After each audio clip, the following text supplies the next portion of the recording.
21平米公屋竟然可以間2房，仲保留客廳功能，得我咁醒目啦！入房間過渡唔好浪費，靠窗訂做個梳妝台，兩邊做開放架同吊櫃，化妝辦公方便，大大小小嘅飾品雜物都有位擺。主人房做地台床，床尾係到頂大衣櫃，儲物量直接拉滿。旁邊就係兒童房，同樣係地台床，牆上整吊櫃、收衫褲同玩具，仲有個細書台俾佢做功課，功能齊全。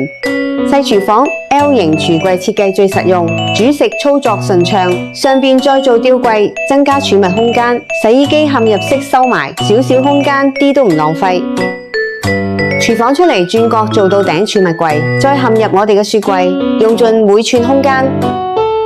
最後睇浴室，喺轉角做咗鏡櫃加地櫃，搭配開放架，上下雙重收納，廁所都可以打理得乾爽企理。